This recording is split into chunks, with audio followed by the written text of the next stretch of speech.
Misteryo. Ito ay ang mga kataga na punong-puno ng kababalaghan, punong-puno ng katanungan, at isang bagay na nagbibigay sa atin ng mga pag-iisip at malalim na pagkakaunawa. At naglipa na mga kaibigan ang iba't ibang klase ng misteryo sa buong mundo, katulad na lamang ng Stonehenge sa England, ang mountain cities sa lugar ng Incas, at ang mga stone faces sa Easter Island. Gayon din sa ating bansa ay napakalaking misteryo pa rin ang patungkol sa Yamashita Gold. Pero ang Biblia mga kaibigan, nababanggit dito ang mga bagay patungkol sa kung ano ang mangyayari sa hinaharap, at binabanggit dito ang mapa kung kailan magtatapos ang ating mundo at kung kailan babalik ang ating Panginoong Hesus. Ang tanong ay, gaano na ito kalapit? At si Pangulong Bongbong Marcos na kaya ang kahuli-huli ang presidente ng Pilipinas bago darating ang katapusan ng mundo? Kung sa nakaraan nating video, pinag-usapan natin na binabanggit doon na si Pope Francis daw ang kahuli-huli ang Papa sa Roma na uupo bago ang katapusan ng mundo. Hindi kaya si Pangulong Bongbong Marcos din ang kahuli-huli ang presidente na mamumuno sa Pilipinas bago darating ang katapusan ng mundo? Atin itong pag-usapan mga kaibigan. At ano ang sinasabi ng Biblia patungkol sa propesiya sa huling mga kapanahunan?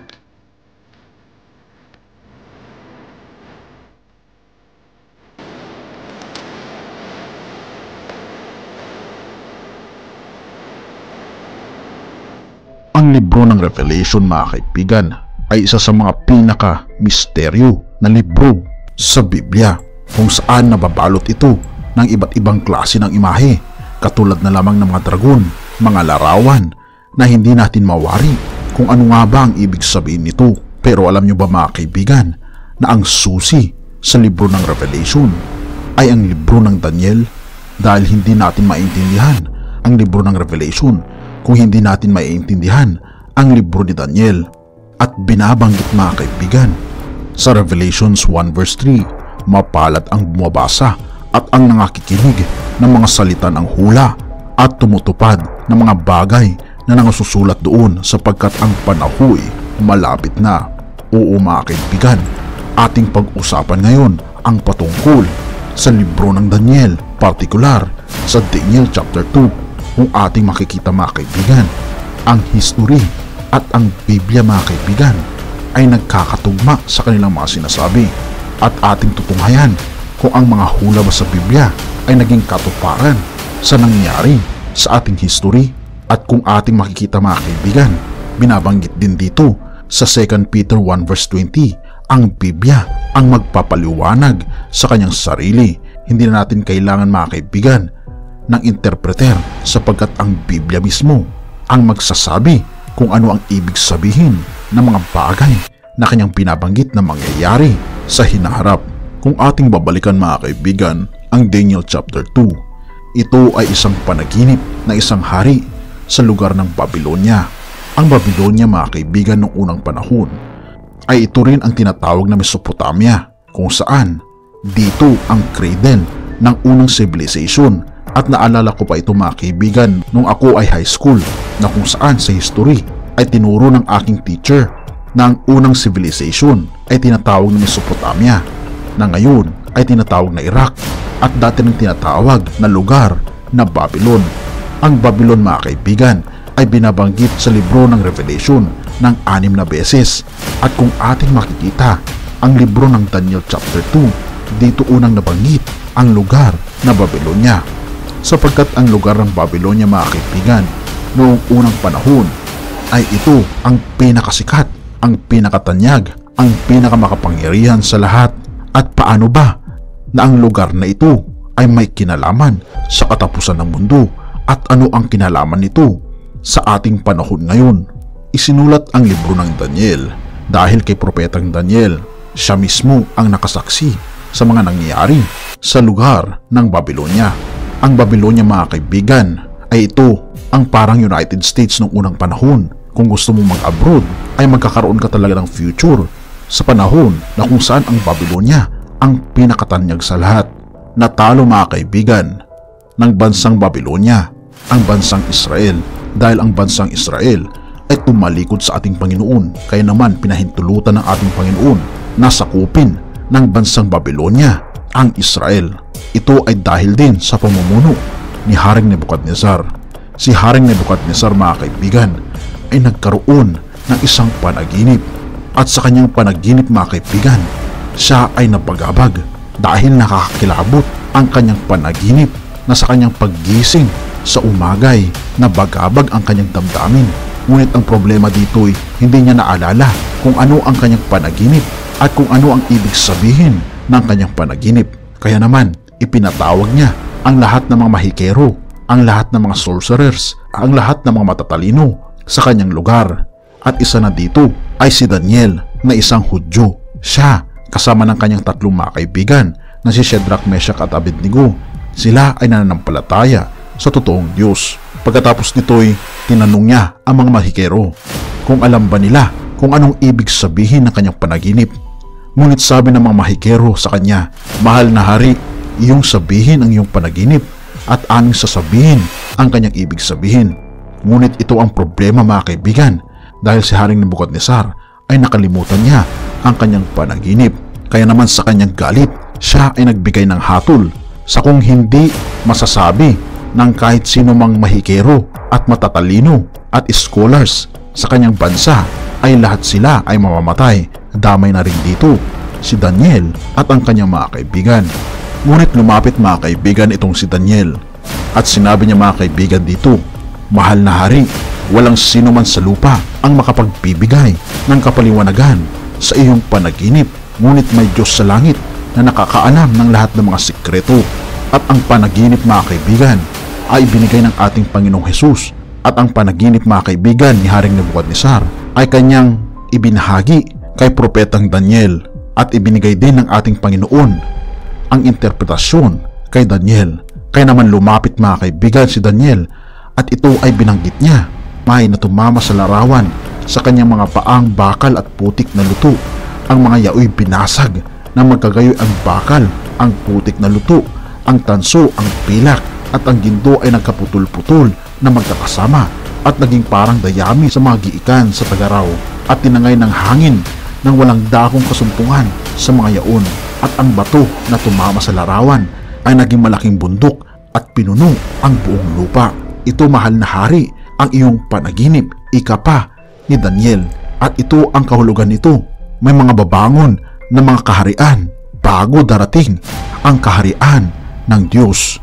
O mahal na hari, binabanggit niya pa mga kaibigan sa Daniel 2 verse 38, "Mahal na Haring Nebukadnezar, ikaw ang ulo na ginto." Kung ating makikita mga kaibigan, ang ancient Babylon noong 605 hanggang 539 BC, ito ang naging pinakamakapangyarihan na bansa sa panahong ito. At kung ating makikita, ang bansang Babylonia mga kaibigan ay napakayaman, dahil halos lahat ng kanilang mga kagamitan ay yari sa ginto. Meron pa silang tinatawag na Temple of Marduk na 91 meters ang kanyang taas, at ito ay yari sa ginto. Kung ating maalala mga kaibigan, isa sa mga ancient wonders of the world ay ang Hanging Gardens of Babylon na makikita sa Babylonia. At kung ating makita mga kaibigan, sabi dito sa propesiya, "Ang iyong kaharian mahal na hari," sabi ni Daniel, "ay hindi magtatagal, sapagkat may papalit na mas mahina, ang kaharian ng pilak na tatalo sa iyo." Kung ating makikita mga kaibigan, ay ito ang mga nalabi na naka-inscribe sa panahon ni Nebukadnezar. Nakasulat dito mga kaibigan ang mga katagang, "May it last forever."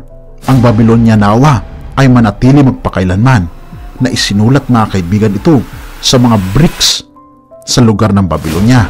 Ngunit pag sinabi mga kaibigan ng ating Panginoon na ito ay hindi na babangon pa, ay talaga namang hindi na talaga ito babangon pa. Pagkatapos mga kaibigan ng paghahari ng Babylonia, ay tinalo ito ng Medo-Persia. Sa Daniel 2 verse 39, binabanggit ni Daniel kay Haring Nebukadnezar, "At pagkatapos mo ay babangon ang ibang kaharian na mababa sa iyo." Ipinahayag ng ating Panginoon kay Daniel na mayroong isang leader, isang hari na tatalo sa Babylonia. 150 years bago maipanganak ang leader na ito ay binanggit na sa Biblia sa pamamagitan ni Isaiah na binabanggit niya mga kaibigan sa Isaiah 45 verse 1. Ganito ang sabi ng Panginoon sa kanyang pinahiran ng langis kay Ciro na ang kanang kamay ay aking hinawakan upang magpasuko ng mga bansa sa harap niya. Ang binabanggit mga kaibigan dito na ibong mandaranggit ay hindi si Felix Manalo, kundi ito mga kaibigan ay si King Cyrus na tatalo mga kaibigan sa Babylonia. At ito nga mga kaibigan ay natupad. Sinugod ni King Cyrus kasama ni King Darius ang lugar ng Babylonia at tinalo nila ito. At ito mga kaibigan ay nakasulat sa Cyrus Cylinder. Dito nakasulat kung paano tinalo ni King Cyrus ang Babylonia. At sila mga kaibigan ay nanaig mula 539 to 331 BC. Sila ang naging pinakamakapangyarihan sa lahat. Ngunit hindi rin sila magtatagal dahil binabanggit mga kaibigan sa Daniel 2 verse 39 at ang ikatlong kaharian na tanso na magpupuno sa buong lupa. Sila ang mag-ahari pagkatapos ng pilak. At muntik kong nakalimutan mga kaibigan, ang Medo-Persia pala ay kalimitan na kanilang ginagamit sa pagkikipagdigma ay pilak, kaya naman tinatawag silang Silver Kingdom. At ang sumunod mga kaibigan ay ang pangatlo, ang tanso na mas mababa kaysa sa pilak.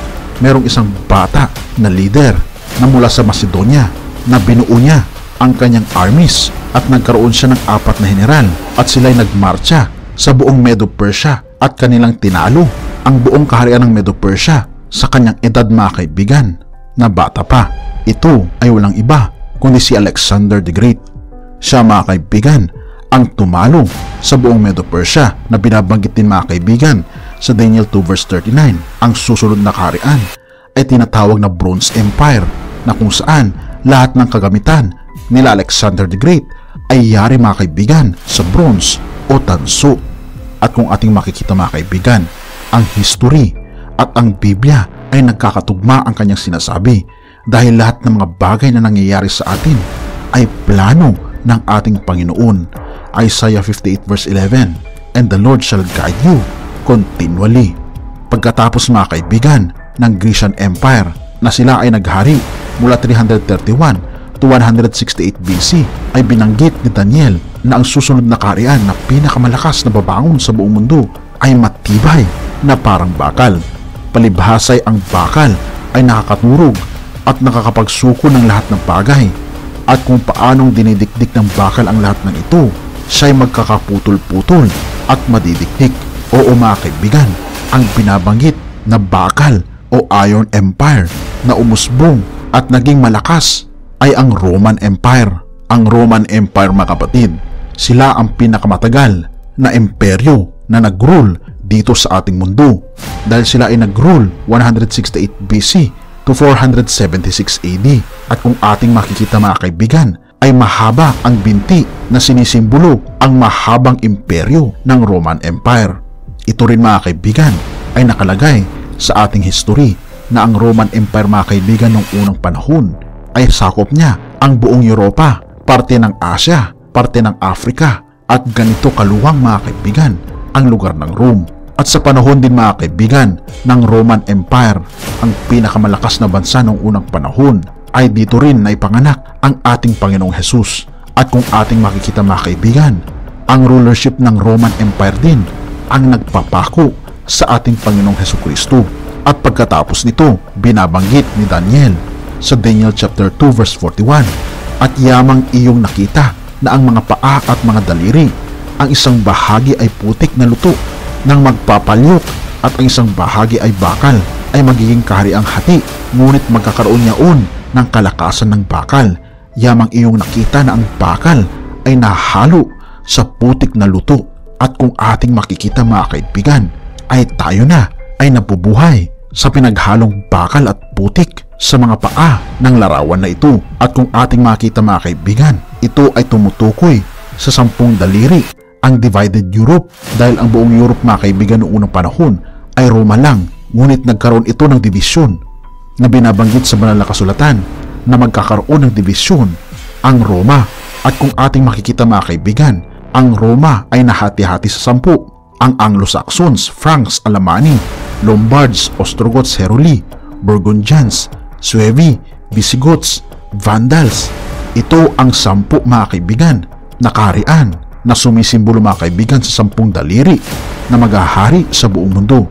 At ito ang kanilang mga modern na mga pangalan: ang Germany, Switzerland, France, Italy, England, Portugal at Spain.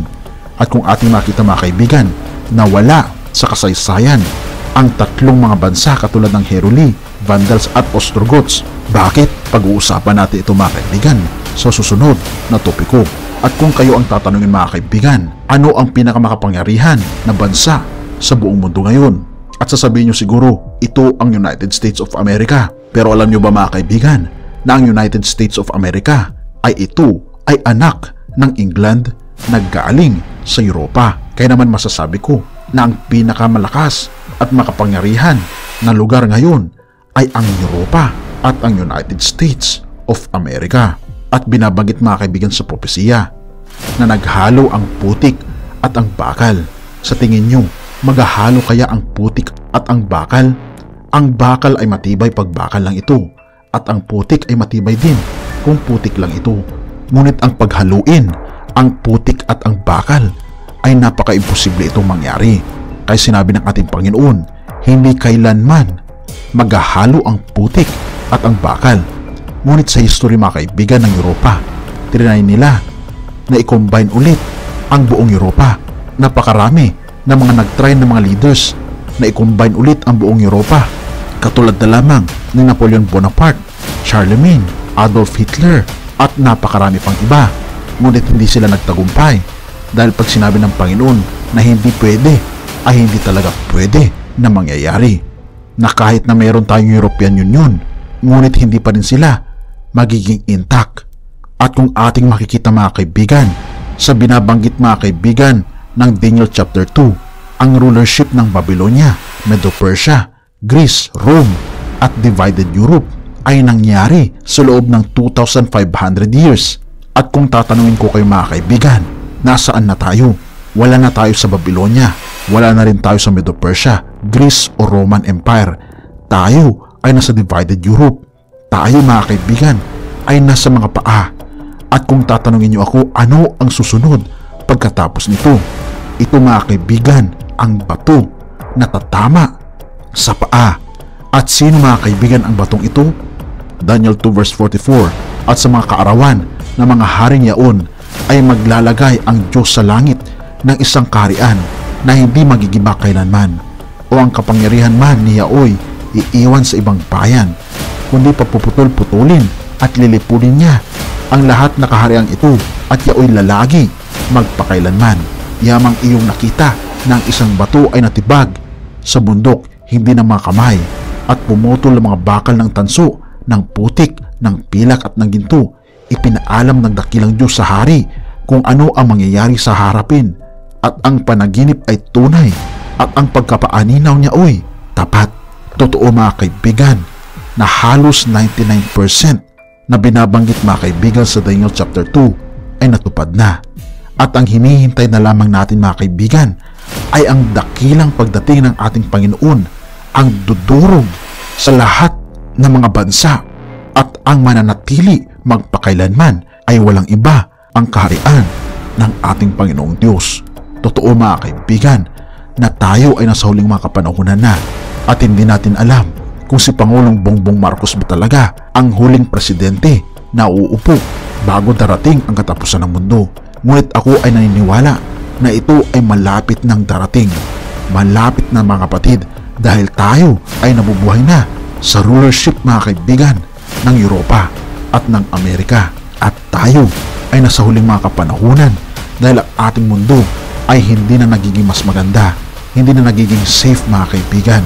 At kinakailangan natin mga kaibigan ng isang pag-asa, isang dakilang pag-asa sa ating hinaharap. Ito ang pagdating ng ating Panginoong Hesus, ang pagdating ng dakilang pag-asa para sa iyo at ang iyong pamilya. John 14 verse 1 to 2. Huwag magulumihanan ang inyong puso. Magsisampalataya kayo sa Diyos. Magsisampalataya naman kayo sa akin. Ito ang binabanggit ni Jesus. sa bahay ng aking ama ay maraming tahanan. Kung di gayon ay sinabi ko sana sa inyo, sapagkat ako'y paroroon upang ipaghanda ko kayo ng dakong kalalagyan. At kung ako'y pumaroon at kayo may paghanda ng kalalagyan, ay muling paririto ako at kayo tatanggapin ko sa aking sarili, upang kung saan ako naroroon, kayo naman ay dubuon. Tunay nga mga kaibigan, na ang kaharian ng sanlibutan ay naging sa ating Panginoon at sa kanyang Kristo, at siya'y maghahari magpakailan kailanman. Ito ang binabanggit sa Revelations 11 verse 15. Mga kaibigan, isang gunin natin ang ating buhay sa ating Panginoong Hesus, dahil siya lamang ang magbibigay sa atin ng tunay na forever, ang walang hanggang kaharian niya, na tayo ay tinatawag niya na magpasakop sa kanyang kaharian. Mga kaibigan, tinatanggap mo ba si Jesus ngayon? Hinihintay ka niya.